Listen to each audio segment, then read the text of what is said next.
Welcome, viewers. I'm Tiffany Poole. I'm founder of AMP Attorney Consulting. Many years ago, I built one of the largest consumer bankruptcy law firms in the U.S. And since then, I've devoted the last 12 years of my life dedicated to removing any obstacle in the way of BK firms nationwide. Today is the very first LegalPRO Facebook Live in history. We're breaking the silence. You may know them likely from Jubilee, the petition prep software. And we're here to become more vocal. I think 80% of our day is spent on social media, Facebook primarily, and that includes bankruptcy law firms. I think the goal is to be more vocal as a resource for bankruptcy attorneys and law firms around the United States and anywhere else that's watching. Not to be sold on the product, although it's a great product, but for a resource to learn tangible how-tos, like STEP, to ride the wave that is our world right now. I mean, personally, professionally, as we all wait for this big boom that we're all chattering about on every listserv and platform, we can find a keypad to get out on. When is it happening? It was June of last year and July, and now it's September, maybe October, and first quarter of next year, maybe. And we're all in this together. And I think that, LegalPRO, the makers of Jubilee, this is about once a month having a place that consumer bankruptcy attorneys can go to and get tangible, real life how-tos where you can be more profitable, more efficient in all the things that you can control. And one of the things that we can't control is the world right now, the market right now, the government restraints, the economics that we're in right now. Those aren't things that we can control, but there is so much that we can control. And I think it's that, anytime that there is a resource that a bankruptcy attorney or a law firm can reach out to, it's always attached to being sold something or a pitch or buying something. And right now, the expense of anything new is just not on the table. Right now, it's about how can I squeeze as much as I can out of the things I can control so I can ride this wave. And so that's really what today's about, what every month will be about. It'll be the third Thursday of every month moving forward. So I'm here today with one of my best friends, but even better attorney, consumer bankruptcy attorney. He's for sure a better attorney than a friend, okay? Jeff Purcell here. He is the founder and managing attorney at Solvent Law in Minnesota. Did I say that right? Minnesota? That sounds about right, yeah. Is that a good accent? Getting close. You'll get better. I'll keep teaching. You'll critique me later, right? Yeah. Well, Jeff, tell me a little bit, not me, everyone else. I know so much about you, what we're brought here today, and we'll go from there. Right. So, just to kind of set the stage, I think it's very important. My journey, in the past 20 years been practicing is very similar to what we all have kind of been through, right? I mean, I started out for the first 18 years or roughly 18 years of my career at, what you would call a volume practice or mill type of thing. Filed a lot of cases. I mean, I think I figured about 8,000 cases. So I've seen a lot that way. I started out when, everything was paper and pen. And then it moved to, with a typewriter. And then it moved to, now we have this thing called a computer, and how does this interact and that sort of thing, all the way up to today. And where I've come from and where I begin, it really kind of starts with the analysis of where we need to be going. Everybody that's a bankruptcy attorney knows the parameters. You're going to, depending on your market, Minnesota, we're looking at an average between 7 and 13s, right around $2,000 a case. And that hasn't changed much since roughly 2005. Right. And so with a stagnant price point, due to the nature of what we do, right? I mean, you can't just start upcharging your clients. They don't have the money. What are some of the other ways? That's the Achilles tendon of every consumer bankruptcy attorney watching today, is we do bankruptcy law, guys. Like it's rough. You know, our clients need us. Selling how bankruptcy can help them is usually not the issue. It's showing them and helping them figure out how they can afford it. So yeah, I mean, we can't be like other companies and just, add a 10% margin, to get through times or, for any reason, to be quite honest. Right. Right. So what I did is, working it always got to the point, it was a numbers game, right? I mean, obviously with the help of wonderful people like Tiffany, we were able to move that needle to file more cases off of which we had. But you still have this, what I would call an aircraft carrier, right? A bigger law firm is just huge. It doesn't turn fast. It's not nimble. I started observing that. I watched, probably 4 or 5 bigger firms grow, become dominant, and crash. And I saw that with where I was at happening just because of the weight of making sure that aircraft carrier moves. COVID hit, obviously, and I decided to make the big leap on my own. And, I have a notebook full of ideas of things that I thought about and how to make it different. So now my firm is completely virtual. All my consultations are done by phone or, 1 or 2 by Zoom. And we used a sign now to get our document signed. I've had literally 0 pushback. I lost 1 client because he didn't want to do it over the phone. 1 out of a year and a half, and that's over 25 to 30 clients a month. And so people are used to this now. And so the goal here, at least in my mind, is how do you keep your costs down? Well, if you don't have a huge office. You want to keep your employees happy and pay them well. I have 2 paralegals. One works during the day, one at night. They both are raising families, working from home. Well, and not to cut you off, but to that point, I mean, I think that's, kind of where we all are today is, we were forced into this virtual world. And as much as COVID and the pandemic has had such a negative effect on us, personally and professionally, there are some, dare I say, positives. I feel, I'll be transparent, I feel uncomfortable saying there's any positive, but, human nature is if we can't control it, then we have to look for the things, cliche, silver linings, on the things that we can control and how we can spin this into something that is productive and healthy and positive for us professionally and personally. And, so we're forced into these virtual appointments. We're forced into having employees being virtual, but that negative being forced into it can be, like you said, a positive. Now with virtual appointments, we can span geos that we were prisoners to before.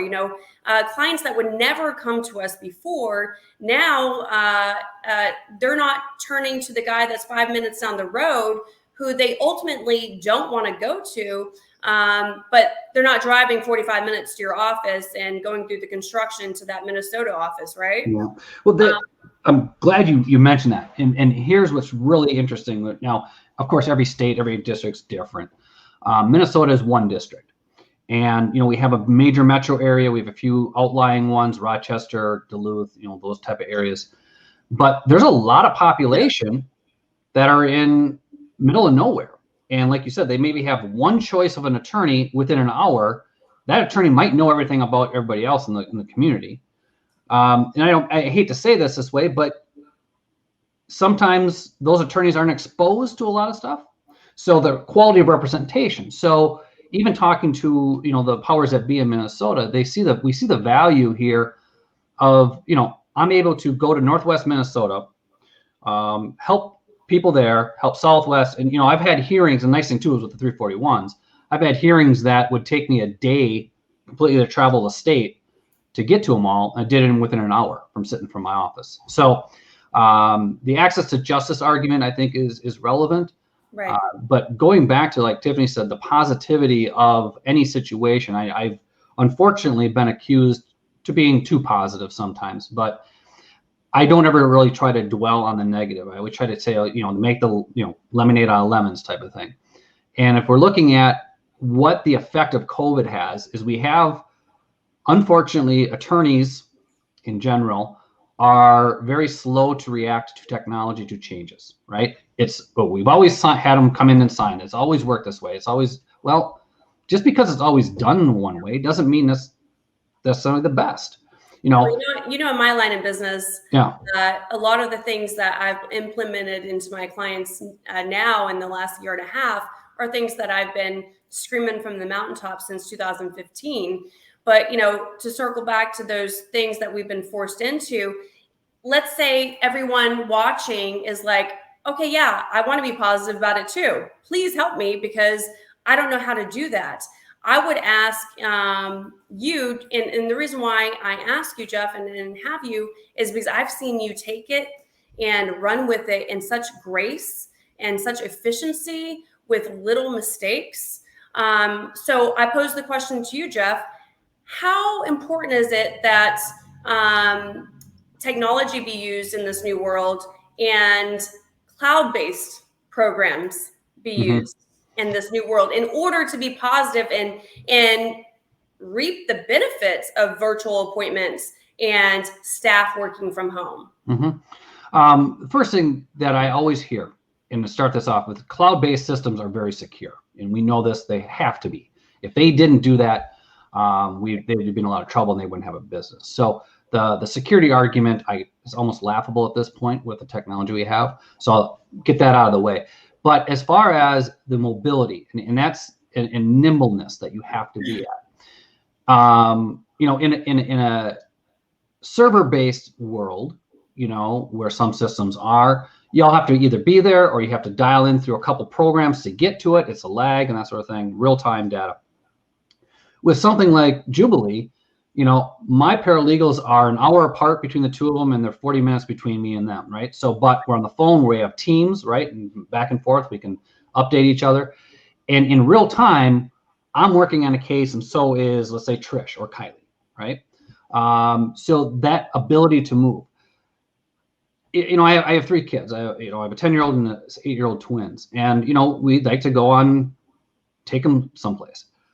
I'm able to go up to Duluth, up the North Shore last year, and do my 341s and take appointments while they went to swim for a couple hours, right? So this ability to do that allows us, and I hate to the life-work balance as well, but that ability technology-wise to get the right technology. There are great and very cost-effective methods with your programs. I mean, there are more than just, of course, Jubilee.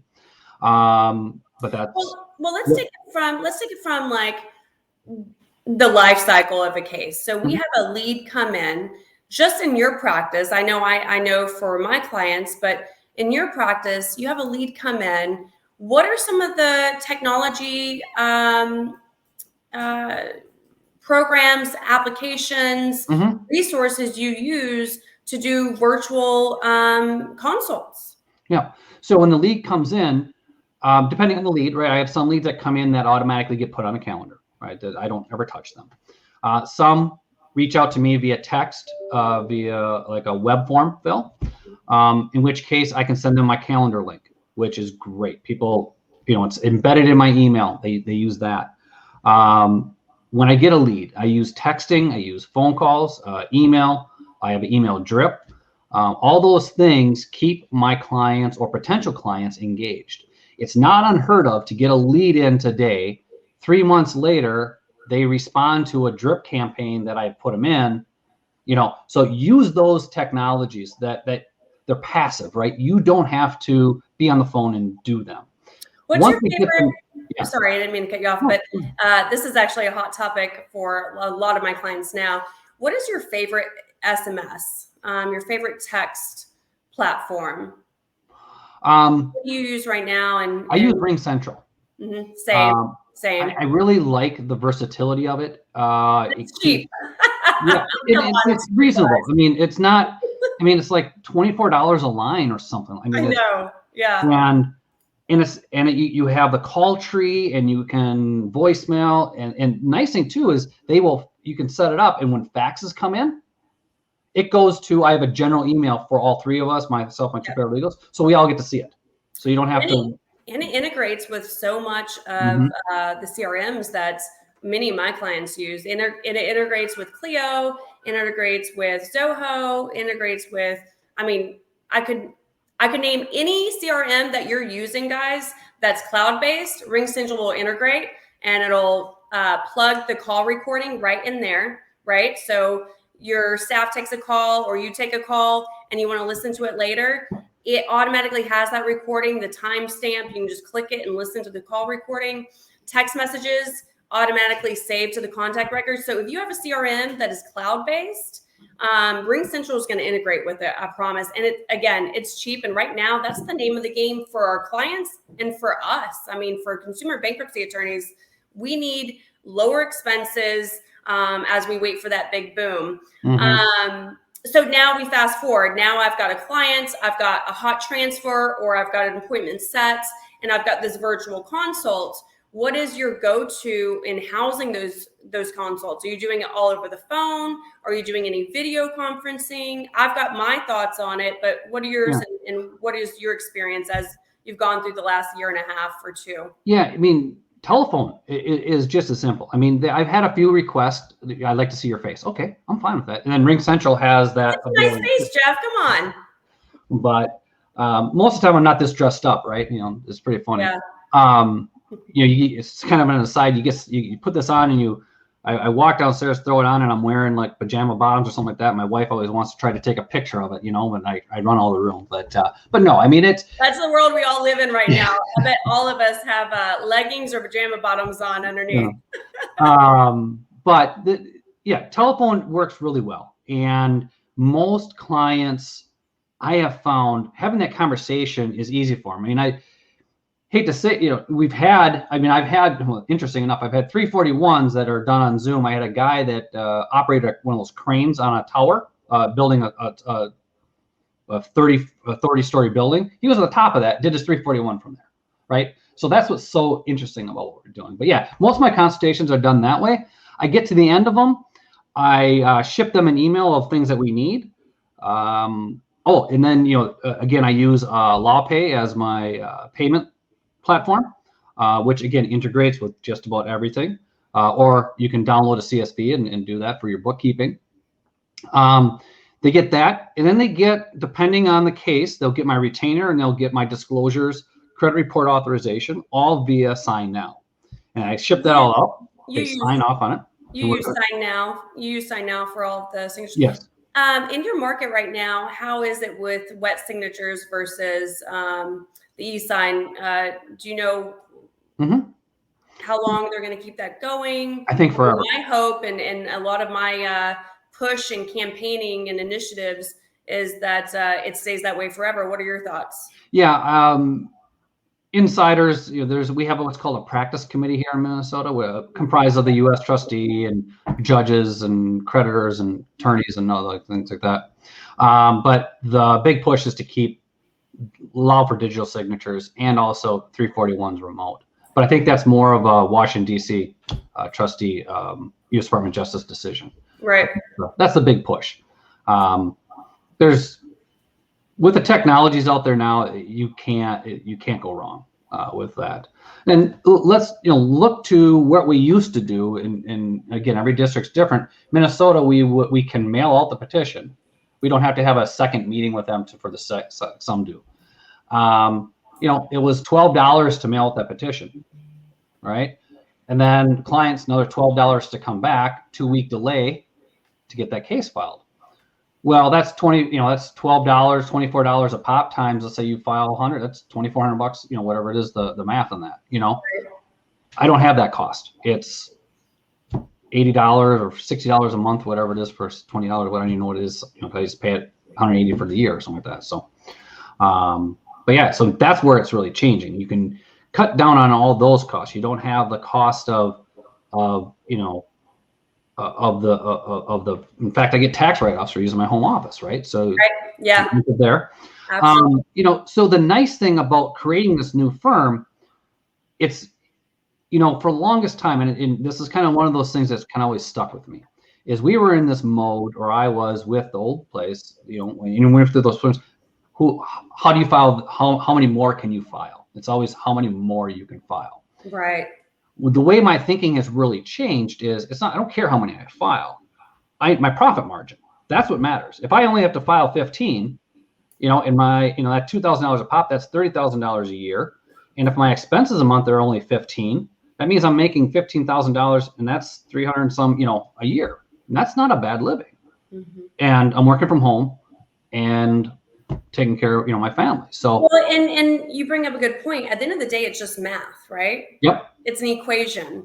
And I think before the world we live in now, a lot of clients that I would come into their firm to make changes, the first goal was let's file more cases and chasing that filed number per month. And I think what the positive spin on what we're forced to live in today is, why don't we start actually looking at our business and our efficiency levels and our technology and the way that we do business, so that we don't have to file more and more and more and more cases, where ultimately many of my firms who had got that top number of cases they wanted, they found they were making the same amount of money 50 cases ago.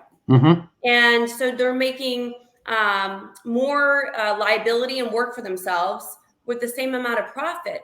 But we didn't see it. And I think today's world is forcing us, in this virtual setting, everyone working from home and operating virtually, to look at processes, systems, technology, and operate in a way where, from the cases we do file, preserving and protecting that profit margin. You've done quite well because right before it, you had started your own practice again, right? It was a fresh start for you as well, right? Yeah. And then COVID happened, virtual world happened. Now, luckily for you, you're tech savvy. You're kind of an entrepreneur, and your trade just happens to be legal. So you adapted quite well. That's not innate in a lot of people, and probably a lot of viewers. So if you were to look back and think about the success that you're having right now, on the level that you want to have it, not on a filed case number, but on a profit margin, right? On just the algebra equation. What do you think some of the number one key factors and products and technology and just even cultural moves should a law firm watching today, or an attorney watching today, be jotting down as he's listening to you? Yeah, good question. Okay, first, where you want to start, whether you're building a protocol, building your practice, doing anything in life, and I'm going to say in life, you want your goal. You got to have whatever your end goal you want it to be, and work backwards. That's the easiest, best way I've ever been able to find that. Because if you're just trying to build something to see where you're going to get, you don't know when you get there, and you might go past it, or you might not reach it. So if my goal is X, and real quick on this, we were sitting down with the paralegals, Kylie and Trish and myself, and we all said, look, we've been in the rat race. We've done the big thing. We could build it again if we wanted to. Do we want to? And Kylie said, why don't we find that nice, happy place, and we built it that way, so we can spend time with our families, and we can make good money and provide for ourselves. Then layer that on. Okay, that's where I got to get to. Obviously, you got to figure your marketing, right? And you got to figure out how many clients you need to get in the door, to get retained, to then get their stuff in and get filed ultimately. Now, your technology, right? What works? And like we've already kind of discussed with Jubilee, reasonable. Sign Now, reasonable. All these things are reasonable. My marketing costs and labor costs are the two biggest ones. And in the cloud. So yeah. No big dollar to IT people, or to VPNs to a server that has to be housed in a physical location and maintenance and kept up with, and teaching staff that just maybe naturally isn't technologically savvy. Mm-hmm. So everything's in the cloud. What I can continue to repeat for everyone is everything you touch or you implement into your firm needs to be in the cloud, because we are permanently changed. Mm-hmm. No matter what chatter you hear, and any difference of desire or wants for your own practice, we need to start accepting we are permanently changed. Consumers will no longer give up the convenience that they've received over the last year and a half of living in a virtual world. I will never go to the grocery store again. That's just, I'm being honest. Right. I will never go again because it's not that much more for it to be delivered. And I was like, why didn't I do this sooner? So, I mean, that's going to be the case for consumers. So everything cloud-based. Tiffany, real quick. So on that whole, one of the things, I mean, go back to something I said a little bit ago about that, the bigger firms, the old model, right? And I like to use analogies and pictures. It is like that aircraft carrier, right? And so one of the keys to success, I find, is to be able to be nimble. You just have to be able to, at a moment's notice, okay, we have to change, we have to fix something, or we have to pivot so many degrees to make this work. It's so much harder, looking back, to change us. You spent $60,000 on a server, for the server room. Well, that was 2 years ago. Now it's an additional this or that, as opposed to the relatively small cost of being in the cloud. And guess what? If something better comes along, for those that, again, to know where I've come from, I think I've worked in approximately 6 or 7 different platforms, whether it's a CRM, bankruptcy prep, or some other, right? Going from paper to in the server-based one was a chore. Going from the server-based to a cloud one was a big-time chore, right? Because the technologies were built differently. Interesting enough, most cloud-based systems are built essentially the same way. So Correct. For me to go from, when I switch over to Jubilee, going from a different CRM over to Jubilee, it's going to they're going to download it in a couple hours. I'll get it over to Jubilee and they'll have it imported in, a couple days, and it'll be correct. Right. I'm so glad you brought that up, because that's 100%. I know a lot of people that stick with CRMs or bankruptcy petition prep programs, softwares.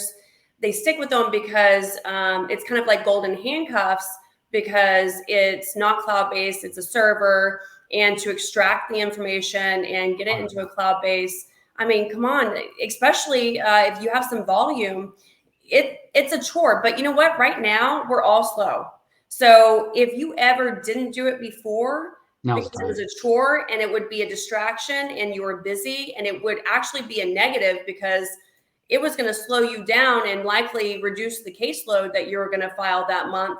Now's the time to do it, because the boom that I keep joking about, it is going to happen, right? Mm-hmm. It's going to happen. So use this time to do the things that you wanted to do before, but you were too busy actively working inside of your practice to work on your practice. Right. Start being, instead of an employee, but an employer and a business owner, and start doing those things that we've been so hesitant to do because, like you said, it's a chore.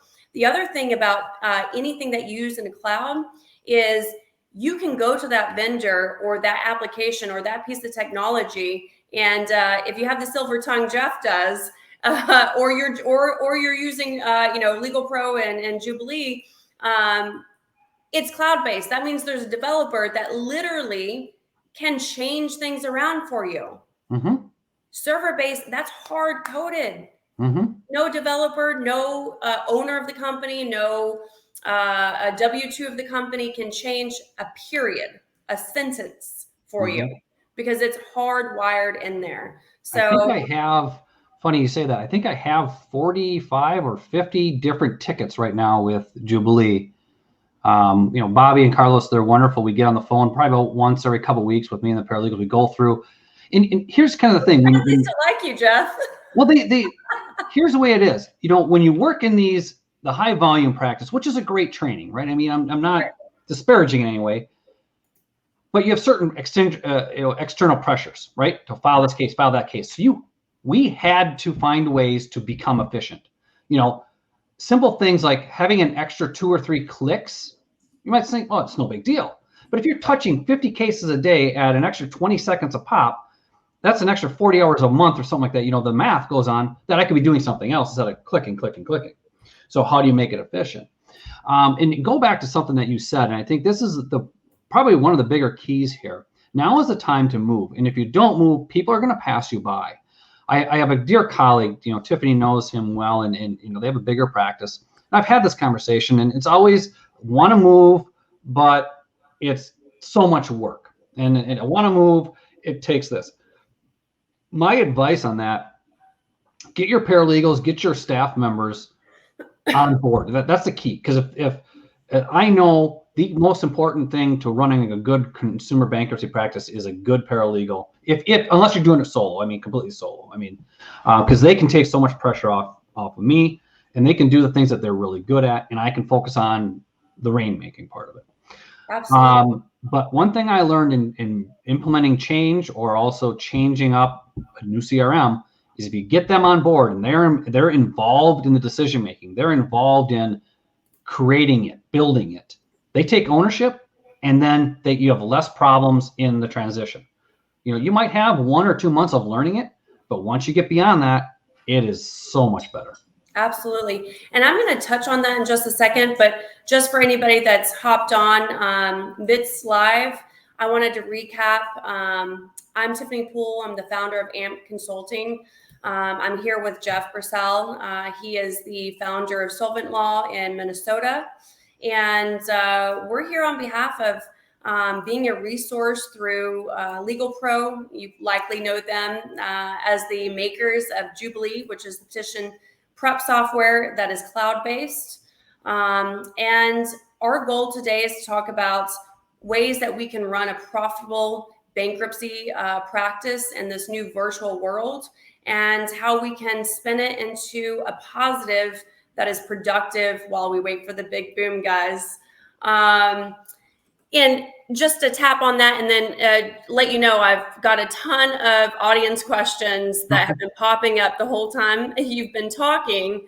So we'll get to those, but I wanted to touch on the staff element. A lot of times we talk about the leads and the technology in order to turn them into cases more efficiently, and we get very geeked out on that, right? What we don't often talk about is internally our staff and how that's affected them. And, Jeff, you're 100% correct in my opinion.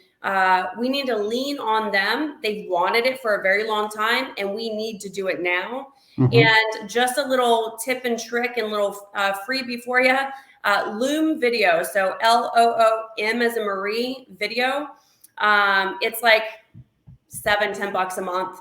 As we're all living in different homes and running these businesses together and being virtual, anytime that you have any brainstorming meeting, any question that's asked that you're answering, anything, any process in your firm, anything that you communicate to a human being inside of your firm that's, riding this wave with you, get on Loom Video. It's super easy. My 8-year-old daughter can use it, so anybody can use it, okay?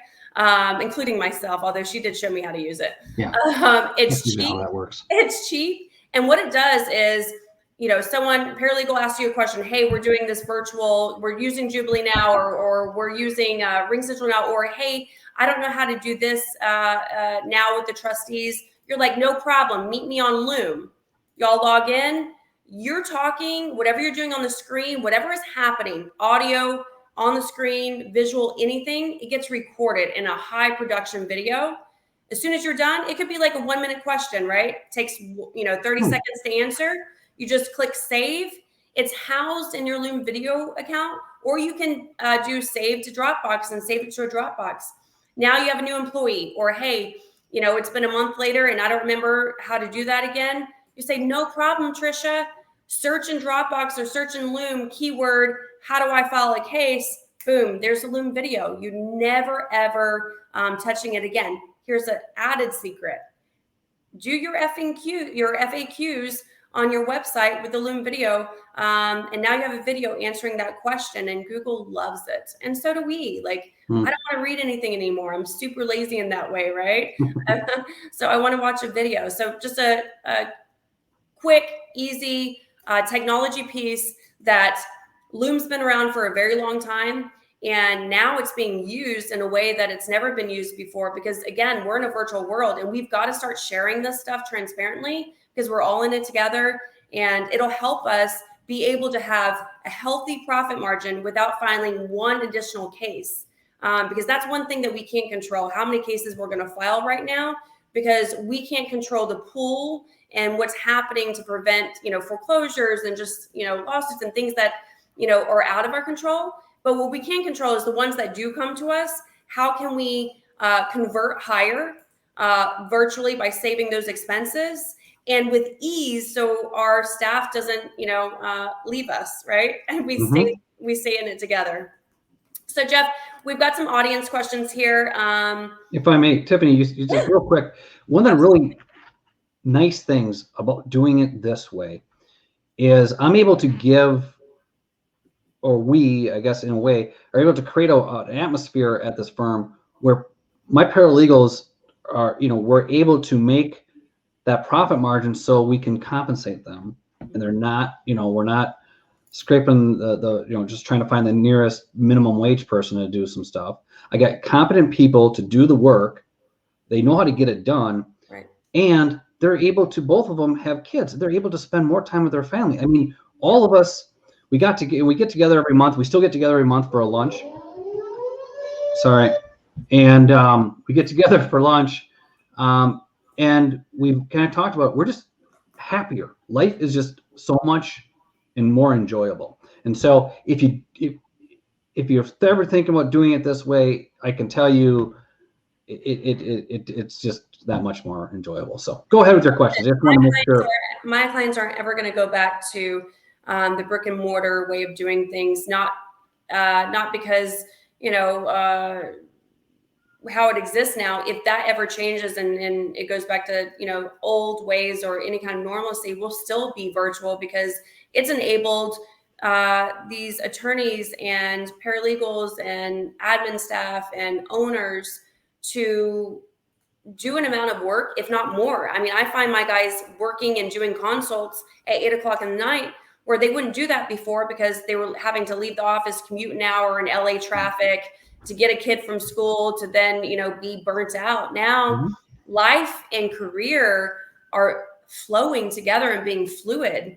And if you can find the right technology, the right processes, resources, like we're going to do this every month, guys, every single month, the third Thursday of every single month, it'll be a new guest, new tangible, no cost ideas, technology to use, things that have worked, things that have not. I mean, I'm gonna bring on people and share myself the pitfalls and the mistakes I've made during this change and transition.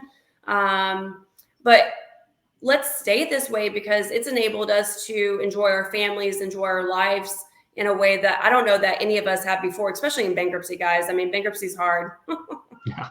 It's a hard life. Okay, audience question number one. Let's see. This gentleman says, in terms of data security, how do you build trust with clients if you're operating a virtual office? That's a really good question. I mean, all I have is my word and the attorney behind it. I have never been faced with that question. Like somebody would ask me, how do I know it's secured? Other than, it's on the cloud and they're backed up and their security protocols there. There are different drop boxes or different, secured, most PDFs you can secure with a password.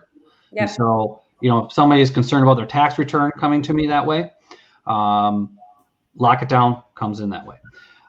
Another thing, go back to old school. I've met clients who said, I just don't feel comfortable. I said, okay, where you live at? All right, what's the midpoint? Okay, let's meet at McDonald's there on 62. And I've met in the parking lot of McDonald's or a coffee shop, exchange paperwork. You're a good soul, Jeff. So, it's interesting, but no, I don't think that's a concern too much with clients. At least I haven't faced, Yeah. that concern, other than the couple random questions. And I know when stuff goes back and forth between myself and I have a tax guy who also helps my clients, and we have an internal portal. So there's that. Something like LegalPRO or Jubilee does have a client portal that is secure. So another way of getting documents so your clients can upload them, and then that's within a secured environment. And even just from your phone. I mean, I think offices and law firms are getting decked out in technology. I mean, I've got more equipment in my house than I ever did in my office. But consumers, one, they can afford to do that. Two, they're not going to get a scanner just to get through their bankruptcy. But there's like apps called Tiny Scanner. So first of all, a lot of smartphones already have, come packed with a scanner built in. So you take a picture and then you can send it as a scan or as a PDF to an email to your bankruptcy attorney. If you have a phone that doesn't, I mean, there's apps on the iPhone and lots of other smartphones called Tiny Scanner. It's like $1 a month, and you just download it, and whatever picture you take, it turns it into a PDF, securing that data and from your phone, right? I actually, I love this question because in the question, to me, the answer actually proves how virtual is more secure data-wise and trust-wise than it was brick and mortar. Hear me out. Brick and mortar, people were bringing in pieces of paper, original copies of all of their documents and handing them to a receptionist who maybe she was on her way out the door to lunch. She's a human being, right? There's no perfect human beings. We all make mistakes. And also our clients make mistakes, guys, right? So this original now that they entrusted to us is nowhere to be found. How is that data security, right? Data security now in the virtual world, everything is locked and loaded in cloud-based, right? Everything is incredibly secure and more efficient and gets there faster. And then on trust, as much as we want to see people's eyeballs, and there's lots of things like Google Meet. Google, it's their job to be secure. Let me tell you something. If you need to do a video consult with someone or a video appointment with a client, use Google Meet. Google's business is to be as secure as they possibly can, right? Google Duo is on iPhones and comes with Androids, right? So on iPhone, you can download it. Androids, it comes already as an icon. So it's just like FaceTiming your attorney. That's secure as there can be, right? And I think the trust mechanism is that's different and actually even more prevalent in virtual living and virtual operations is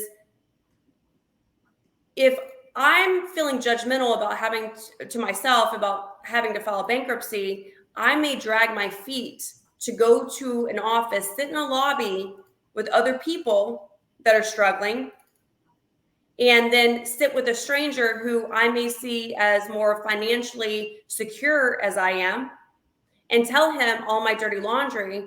That may be really hard for me to do. And so maybe I don't get to the trust point because I don't do it, or I don't do it until it's almost too late. In virtual, like having just a phone consult or even a video consult, there's some anonymity there that allows me to be more honest, more comfortable. So, I mean, in my opinion, I think virtual living has given us more data security and more trust with our clients. Yeah, I think also too, you hit on something with the phone calls, right? And I'm not alone in this, that I've heard this. Well, can I just have a quick conversation to see if I even need to file bankruptcy or what this is? If they're calling, they probably have $30,000 of debt they need to file bankruptcy. We get that part. But to convince them to come in and say, no, okay, just come in and we'll sit down, we'll go over everything. Well, they're already hesitant to do that. I think the phone kind of breaks that down in a way. Like you said, it's a conversation with somebody as opposed to somebody sitting across from you who could be very judgmental. Another thing that I've never really had, well, no, I shouldn't say that. I have, because sometimes I don't have the best poker face, right? When somebody tells me something outlandish, I'll look at it and they'll look at me like, why are you making fun of me type of thing, right? Because it shocks you. You don't have that with phones, right? Because you can, Right. So and Tiffany knows this, we've had this conversation back when we, years before, 7 years ago, maybe, should we have phone consultations? And there's, we raised a lot of reasons why not to. I think it's reversed to is the benefits far outweigh, and I'm doing a better job with getting clients in the door, being on the phone, than I think I did in person. Right. No, I absolutely agree. Absolutely agree. We've had, guys, I feel very honored and blessed. I'm scrolling here on the screen.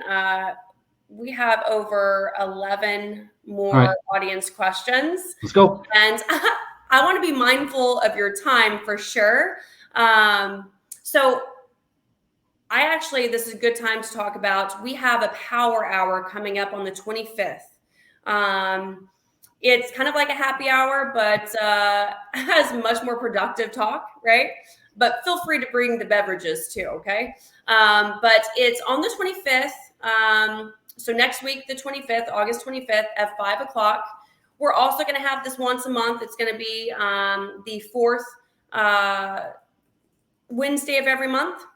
And then we have the Facebook Live the third Thursday of every month. So on the screen, you'll see the 25th at 5 o'clock Central Standard Time. And not only will we cover these 11, but Jeff will be there with us. But we'll also have another special guest, Phil Tyrone from 720 Credit Systems. And so we'll address these questions, many more, much more information. So I say I'm going to pick one of these 11, Jeff. So get ready. All right. Let me pick a hard one for you, okay? All right.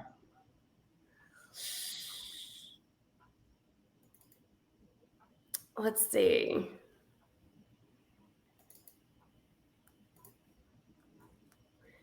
Do performance metrics change if you're operating remotely, and how do you track them? I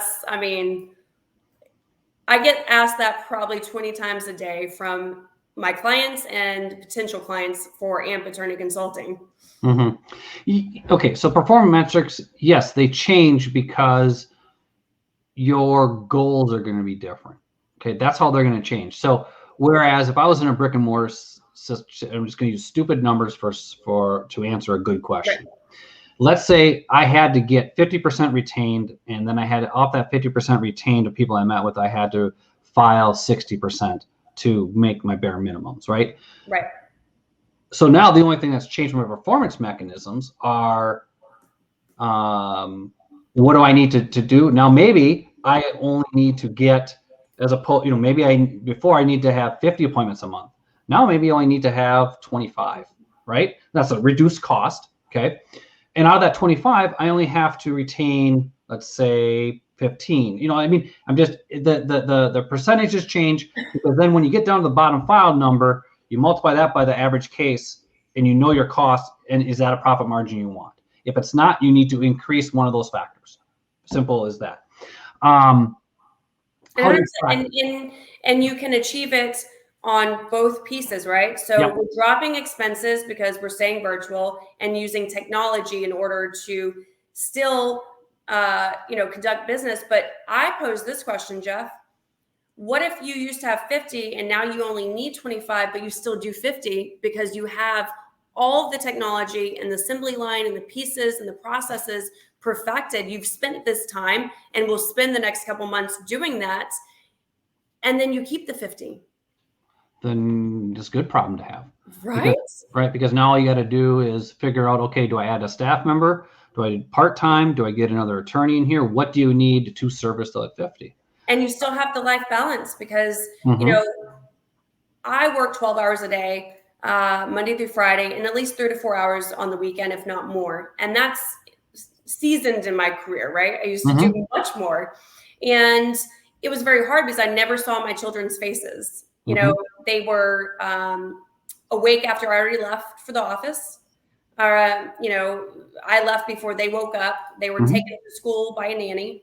By the time I got home, they were either already in bed or, on their way to brushing their teeth and in bed. So now, I can pop out and make a quick lunch for them and spend time with them. And I know, Jeff, that's very important to you. You have beautiful children, and a lovely wife. And so I can work the same amount of hours and just ebb and flow those very important things to me. Right. And well, simple. Still do max numbers. Yeah. And that is what technology and virtual living will do.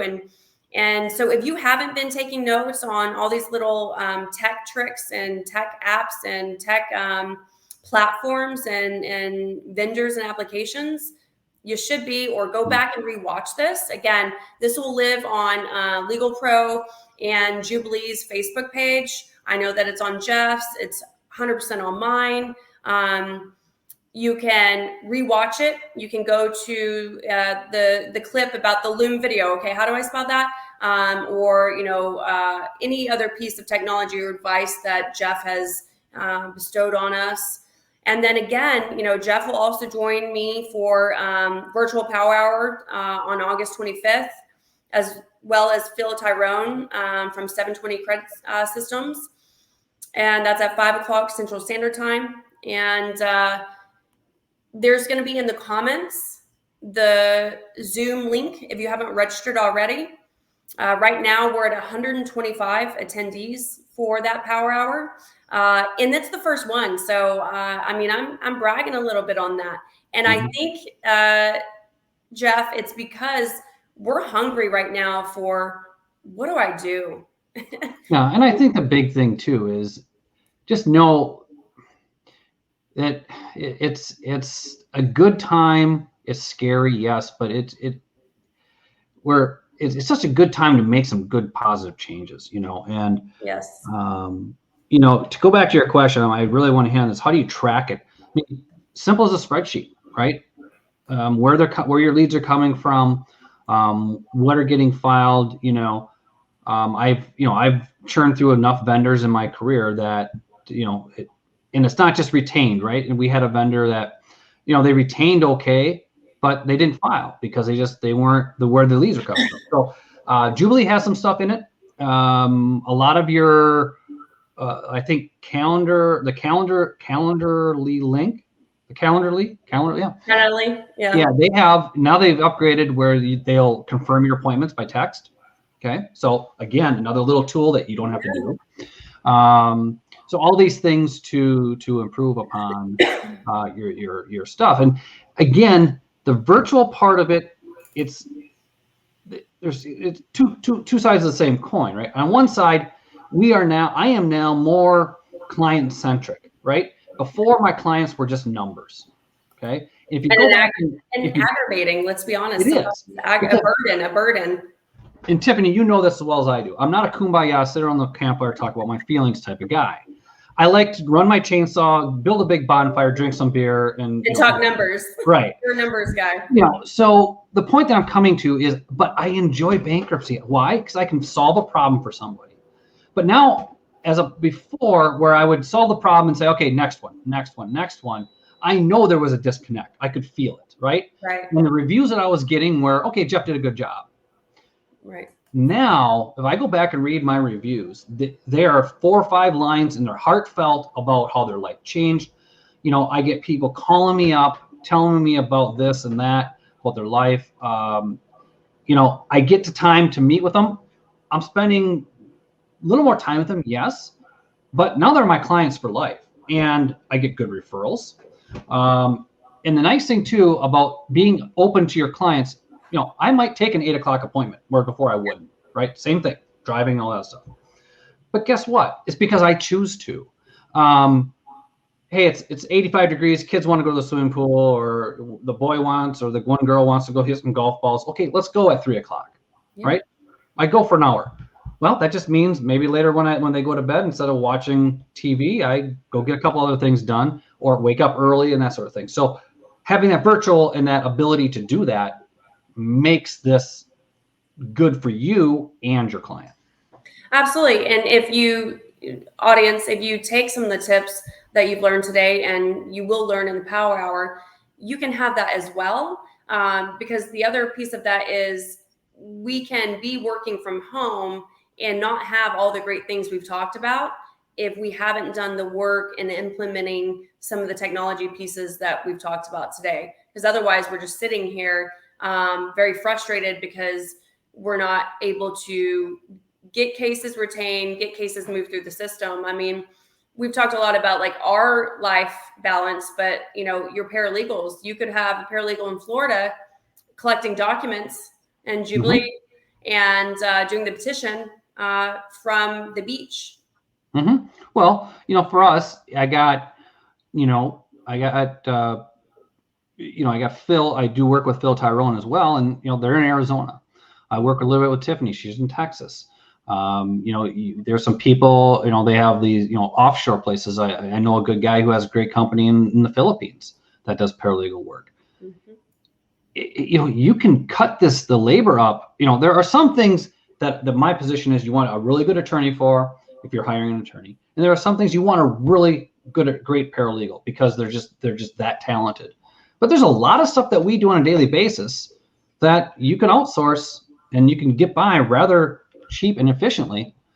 Cheap, not the right word, inexpensive, because they do quality work. It's just, right. It's, you know, it's the theory being that if you have, you know, one person doing 30 different things, they can do all those really well, but your piece is that big, right? And you're only going to pay for your little sliver. But yeah, that's the big thing, is you can find ways to make it more efficient and cost effective pretty easily when you rebuild this thing. And I can tell you, it's a chore. I was lucky. I decided to go on my own, and I had to scramble from the very beginning. I can appreciate somebody who's been in practice for 5, 10, 20, 30 years, and having to make that change is going to be a different level of hard. But even me going from a previous system over to Jubilee, which I researched them all and did all my due diligence, and I settled with them for a lot of reasons. I think the company is really good. I think the people are what make that company. You call them up, they know your name, and they walk you through how to solve a problem. And you know what? If you have a better solution, I've never heard them say, "Oh, that's dumb, we're not going to try it." No, that's great. Let me put it on the list. Not only that, but I've gotten an email from Carlos on the Saturday being like, my plans kind of fell out. So I'm just going to, you know, that custom job that your client needed, I'm just going to code that out this weekend. I'm like, thanks, Carlos. Appreciate you. Exactly. You make it look good. Right. And then I got to go to the client and say, you know how your workflow is a little bit different and you really needed it this way? On a Saturday, we got it. Well, it's good.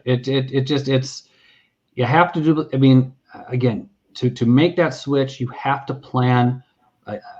Every time that I've gone from one system to the next I've always started from, again, I'll repeat myself, from the end goal. What do you want to see? And not to just throw numbers and brag about it, but the biggest one I did at the old place was probably 26,000 client files, moving from one system over to another system.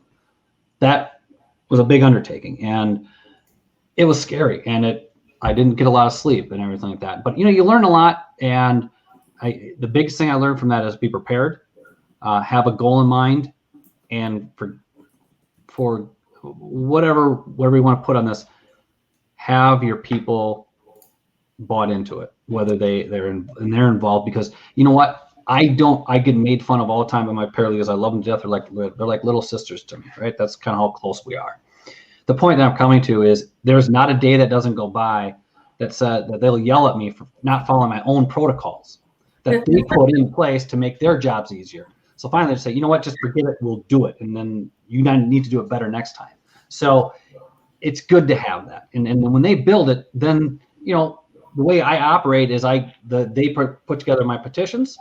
So they say, well, what about these ideas? I said, I don't care how you want it built. You're the one doing the work. I don't need to be all knowing. Just put it together how you think. And as long as at the end of the day, I have a no error petition, we're good. So, right. You know, and on that note, I mean, I think the summary of today and the closeouts for our first Facebook Live is we're all in this together. And if we start speaking up and realizing that none of our problems are unique, right?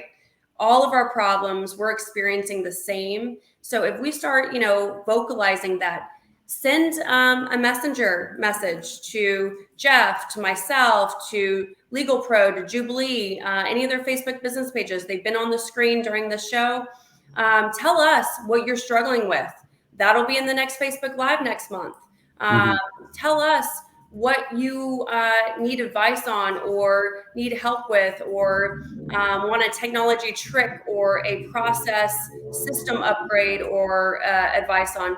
Send it in Messenger. We will cover it in the next Facebook Live, and I'll have a guest that is like Jeff, very well versed in the subject.